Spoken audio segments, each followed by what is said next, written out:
Marrakech. Even though my flight was delayed an hour, I actually was sat on the front row. So I am first off the plane to quickly run and beat everyone to immigration, because apparently it is a nightmare. And some of the girls already arrived earlier and it took them 3 hours. So everyone's behind me, no one's in front of me because I just ran off. But now I don't know where I'm going. 2 hours of absolute boredom. And I finally made it through immigration. You can buy fast track for immigration, so just bear that in mind if you are in a rush on the other end. But I just made sure I had lots of things downloaded on my phone to keep me entertained. So I arrived late last night to my hostel Central House. I just stayed here one night last night before the trip starts. 2 of the other girls stayed last night, so once I got here at like 11 o'clock I think, we just sat up there and had a little chin wag, and then we crashed out and went to sleep. But we are now meeting for breakfast. It's 10 o'clock. Breakfast finishes at 11, so we're really scraping the barrel there. But I'll show you a little bit of the hostel, and the pool looks really cute. It's a bit cloudy this morning. We were actually meant to be doing a hot air balloon ride this morning, but I'm quite glad we didn't, because getting up at 5 o'clock was not a vibe for me this morning. So yeah, that was cancelled last night, thank God. So we've got a free day to do what we want today, but it is a bit cloudy, so I think sunbathing is off the cards, which is a shame because this is what the hostel looks like, and there's the clouds.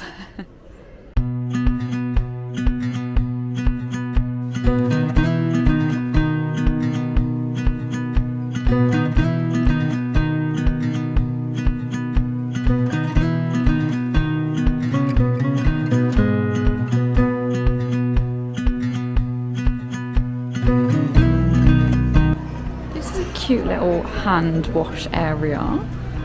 Aww. So we spent the day meeting up with a couple of other people from the trip. We had a little explore and had lunch at a place called Otto before tackling the streets of the Medina to get to our first hostel to officially start the trip. Once we were settled in our new hostel, we started the next day with a guide around Marrakech. First up, we visited Madrasa Ben Youssef, which is one of the largest Islamic colleges in Morocco.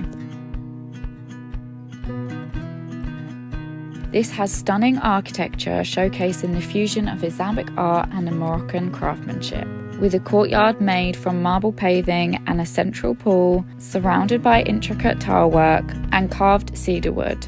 This makes it a place you do not want to skip when visiting Morocco. Rapunzel! As you can see, it was slightly busy, but that does not take away the beauty of this place. Don't forget to go upstairs and check out the view from the windows.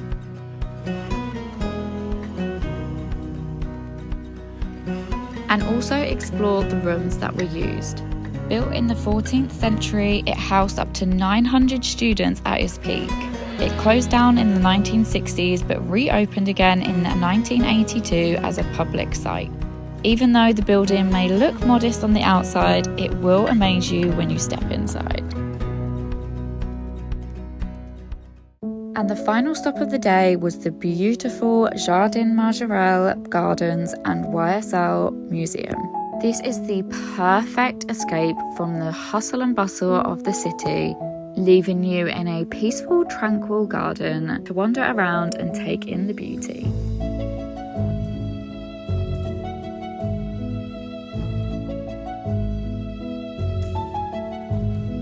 Originally designed by a French artist, it was later restored by the fashion designer YSL. This botanical garden has a blend of vibrant colours and exotic plants, and is renowned for its cobalt blue colours running through the garden. Hi guys, haven't really had much time to chat. We've been busy. This place is absolutely stunning to walk around. This is like dream garden goals. And the blue mixed with the yellow is just, it's giving me like primary school colours in a good way. It's giving me wholesome. I have currently lost everyone right now, so I don't know where they are, but we've got 20 minutes. Oh, there they are. We've got 20 minutes until we go to the YSL museum. And I'm excited to go there actually, but I'm also very, very hungry.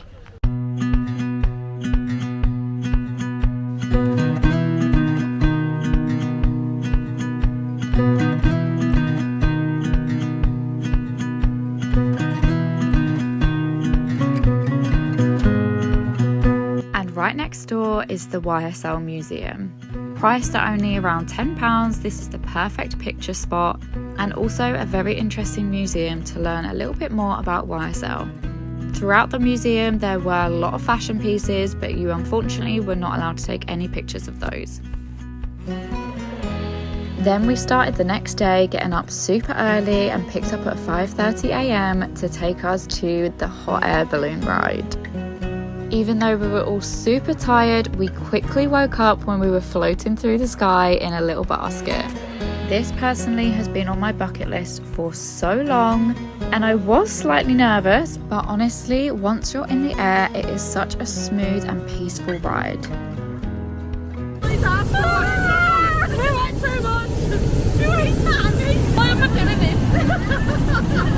Although it did take a long time to leave the ground. We're having issues. Major issues. What's come up? But we got there in the end, and it was such a surreal feeling.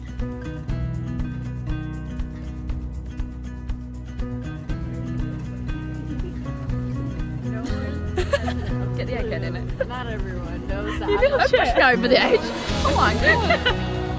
Being able to see all the balloons around you was such a crazy feeling, and trust me, it doesn't look warm, but being right next to the flames, you do get hot. Before you know it, it was time to land, and this was the part that I was dreading, as you can see.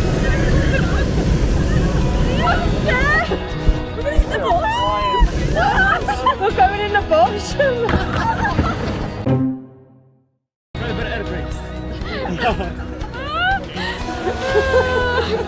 But we did land safely. You just have to get into a brace position just in case the impact is slightly hard. But I didn't find it half as bad as what I thought it would be.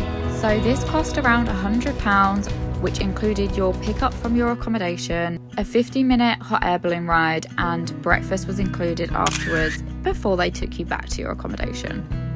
Straight after that, we went to the Atlas Mountains, where on the way we stopped off to see how the locals made their argan oil, and even got to taste and try some. Oh, the honey's like really sticky.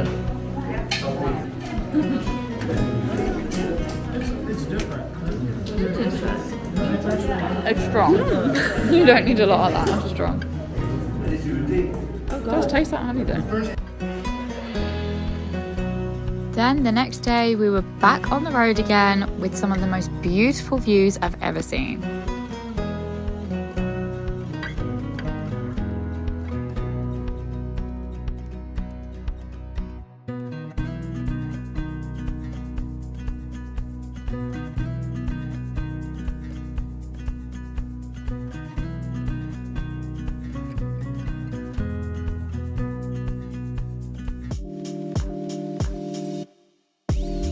Then we made it to the final stop of our journey that day, which was ouarzazate.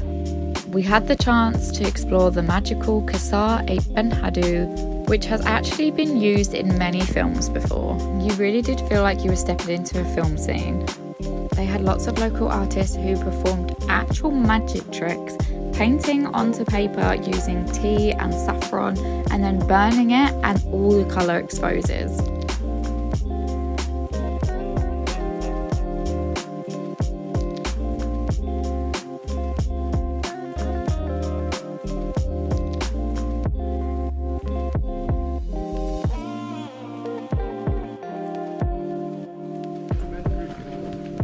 What a cute little hole. We saw loads of these dotted around at the top, so we attempted our own little mini Stonehenge. But the view from the top was totally worth the walk up. And I can really see why they use this in films, because it looked like a green screen background.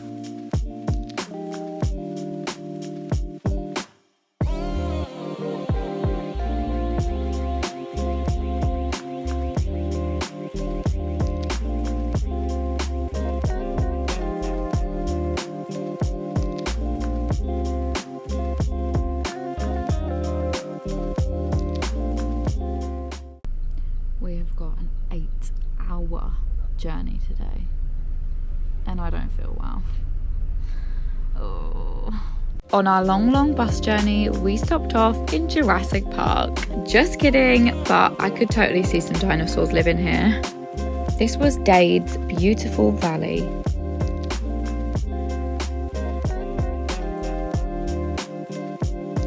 And we took a lovely walk down here to our lunch spot.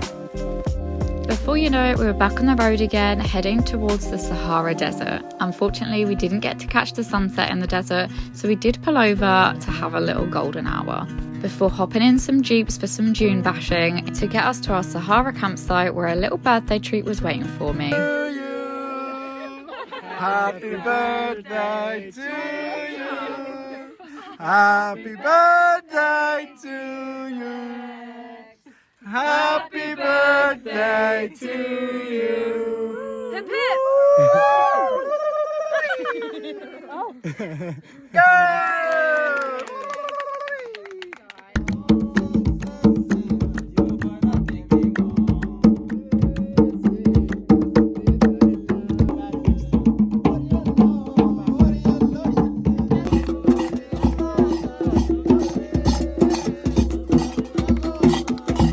It's my birthday and I've woken up in the desert. What a way to spend your first day of being 28.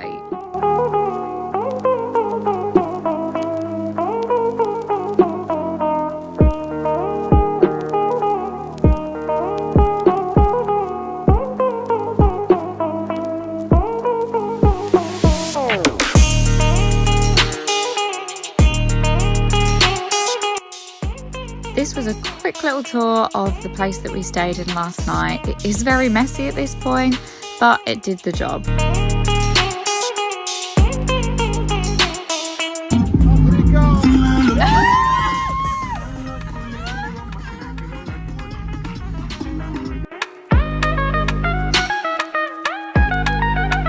Then we arrived in Fez, home of the narrow streets.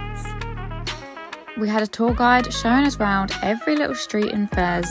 He took us to the tanneries, which I would happily have spent less time in because if you've been here before, you know the smell is horrendous. Nevertheless, it was quite interesting to see and take in their culture.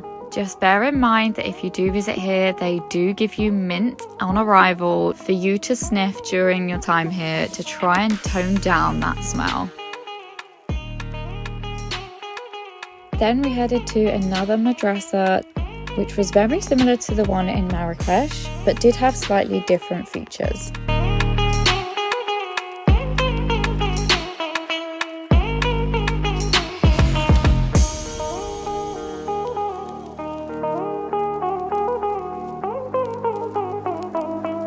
We continued on our tour with stopping off at different craftsman shops to see how products were made.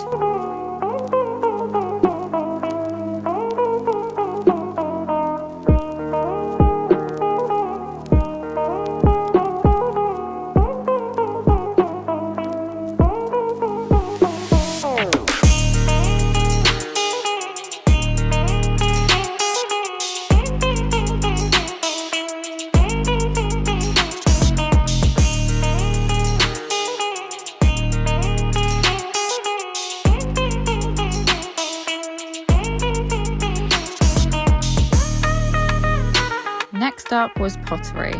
Here we learn all about pottery and the whole process behind it, from it being made to being painted to the final product.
first day on the trip was a free day, so you could do completely whatever you wanted to do, and we decided to live life a little bit more on the luxury side and relax by a nice pool.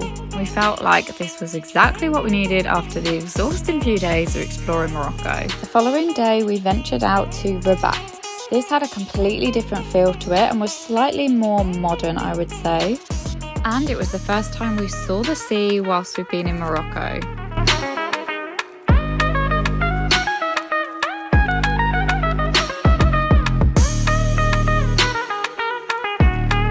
Whilst we were here, we visited the Hassan Tower, a monument that stands as a testament to the city's Islamic heritage. This is also where Mohammed V Mosque is situated. It's free to enter and it's definitely worth a visit inside.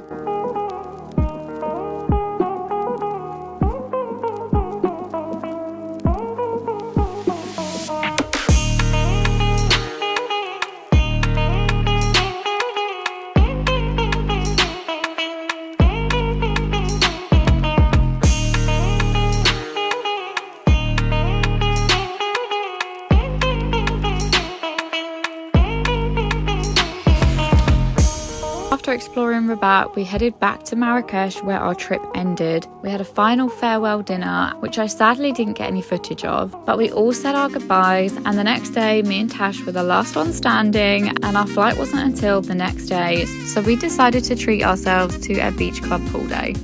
This is Capital Moar, and it was the perfect day relaxing in the sun to end the trip.